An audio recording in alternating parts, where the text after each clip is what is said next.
There's a Volkswagen pressuring me right now. Little Golf, older Golf actually, that's keeping up with me in the corners. So yes, this thing doesn't like turning, but goddamn, it really can if it has to. Oh. Ah, beautiful. There he goes. Alright, ladies and gentlemen, today I got the keys to one of the more exciting vehicles out there. 2017 Dodge Challenger RT. 5.7 liter V8, pushing just below 400 horsepower, 410 pound-feet of torque, 8-speed automatic transmission, and only rear-wheel drive. We're sitting on 245s all around, and people love to make fun of the 5.7. Yes, it may not be the fastest car out there, may not be the quickest thing out there at all by far. It's one of the slower V8s actually. 0 to 60 in 5.3 seconds on a good day. But the thing is, you get this car because it's a cheap entry-level V8, fun enough to drive, quick enough to get you into trouble, and maybe in some conditions quick enough to get you out of trouble. But this is what we're driving today, yeah, so let's hop in.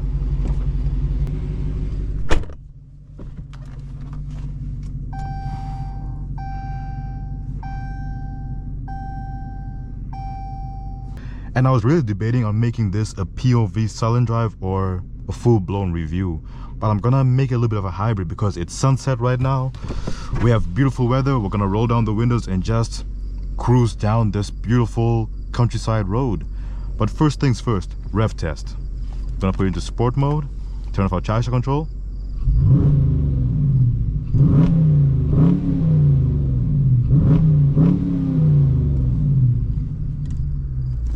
$4,000 RPM soft limiter. Same thing with a lot of other cars out there. But let's take it for a spin. See the impressions of this thing.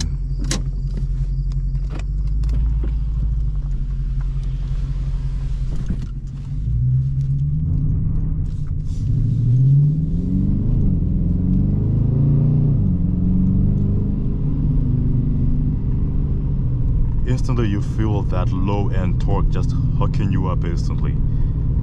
It's satisfying in a way. And the thing is, I think this is one of the safer entry-level V8s you can buy for yourself.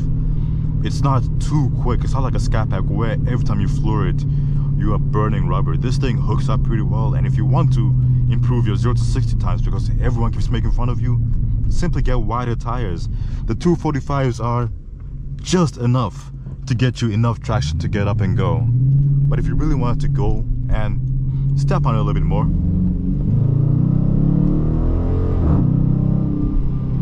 you can get wider tires to just help you hook up better.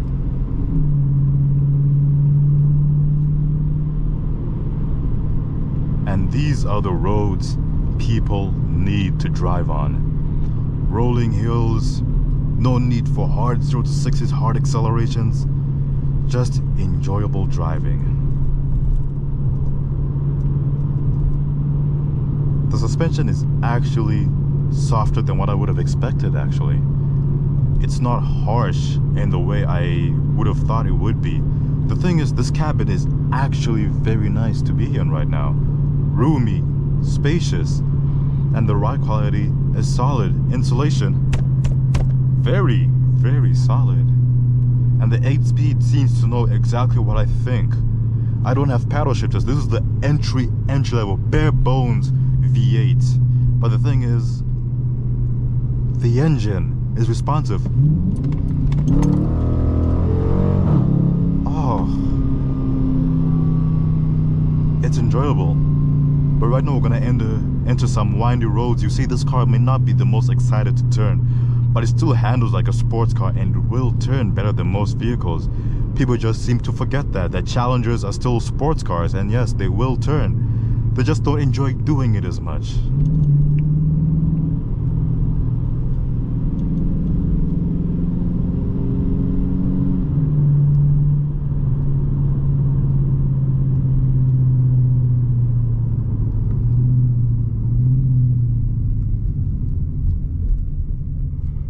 And everything about this car is just made to be a grand tourer.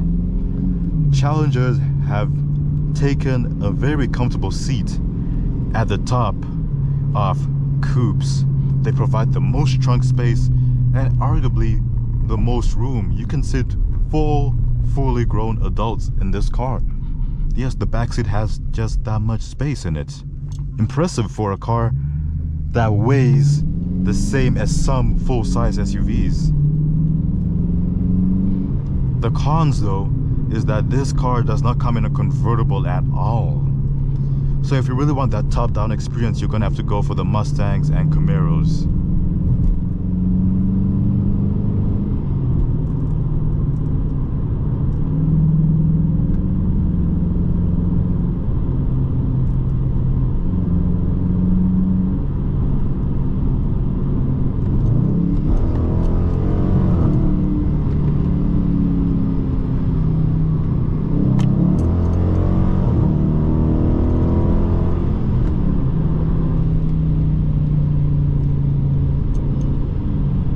God, this is enjoyable. It hooks up so well.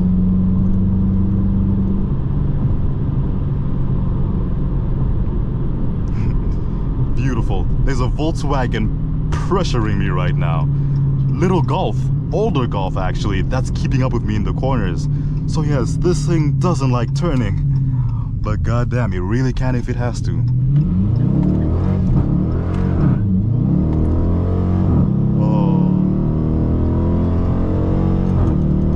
Beautiful. And yes, it almost sounds like there's a supercharger whine behind all this exterior noise at some points. You just love stuff like this, to be honest. Yes, it's not a Hellcat, it's not a Scat Pack, but in the 2-3 minutes I've been in this car, I've enjoyed it thoroughly. It's good on gas if you're not stepping on it as I am right now. It turns well if you're not asking it to turn at 120 kilometers an hour in a very sharp turn. Most of the time this thing is very well calibrated. And yes, it is still a drag car at the end of the day. It is still a muscle car at the end of the day. There he goes. Yes, it is still a muscle car at the end of the day. It is not meant for the track. The Challengers are the best for the drag. Camaros are best for the street. And Mustangs with the GTD, arguably one of the better ones on the track, really. But all of them have their little niche features. This thing is boaty and heavy. And it gives you some form of comfort though. If you like the room and you like the space and you don't really mind about the 0 to 60 times of these entry-level V8s such as the Challengers RT and the Charger RTs, you would highly or heavily enjoy this thing. And the thing is, this thing is has some decent clearance. I've seen people daily drive Challenger RTs in the winter. Winter driving a rear-wheel drive sports car in Canada is usually unheard of, but I've seen people whipping these cars around in all-season tires in some very decent blizzards, and these things just have just enough power and just enough torque. Not enough to spin the wheels all the time, but just enough for you to have enough control and still have enough fun from time to time. And the thing is, you really don't need anything more than this. This is an older Challenger. This is not a brand new car, by the way. You can see the numbers accelerate. Like, yes, if you've driven a Scat Pack or a Mustang GT or anything like that, you will see that this car may not be the quickest, but what you get in return is a very daily drivable car that you would honestly enjoy. And with the amount of trims the Challengers and the Chargers have, you have so many options. You have the shaker packages, you got the wide bodies, you got the regular body styles, you got special anniversary Challengers, so you have so many options to choose from. So it is highly customizable, and that is always a benefit consumers love to have. And the grumble is always there. You're getting this thing not for the crazy 0 to 60 times. You're getting it because it's an enjoyable daily driver. Arguably one of the best daily driver muscle cars out there. I always keep saying that. And we have another one cruising up right beside me, an older gen muscle car. That is still beautiful. Look at that, a CUDA. They don't make cars like that anymore, and you can see how the Challenger has kept the old school body style alive in a day where everything is so track focused, aerodynamics focused. This thing is just a big body car that still pays homage to the old school muscle cars. So yes, this may be a little bit more of a history lesson, but once you've gotten the chance to drive cars like this, you realize that, you know what, it's really not a bad financial choice. And with Dodge going the way they're going with the turbocharged inline six, people aren't receiving it as well, unfortunately. But let's take a look at what we have right now. Best 0 to 60 time, we got it in 5.3 seconds. And our current fuel mileage is 16.1. Not the greatest fuel mileage out there, but that's with me stepping on it for the past 2 to 3 days. So yes, not the best, but really can be better. Because there's always a thing about these cars. They ignite something primal in you. They make you realize that you don't need a fancy sports car to make you grin like an idiot. These cars still do that. Even the entry-level V6s do that for you, because they have that raw punchiness in them that makes you be like, wow, these cars are really enjoyable to drive. And I will do a proper full review of this car. I just wanted to get my first impressions and thoughts out there before I got into all the details and the technicalities and the 0 to 60 times and how you can improve it and XYZ. I just wanted to give you my first impressions of these cars. Enjoyable, fun, and very affordable. One of the best daily drivers out there. One of the best daily drivable muscle cars out there.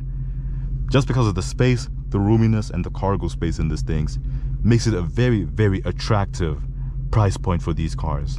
But anyway, guys, this has been Morty in the 2017 Dodge Challenger RT. I will review this car more often and give you my honest, very brutal feedback. But this has been my first impressions of this car, just talking about it and taking it out for some country road driving. Take care, guys, and peace.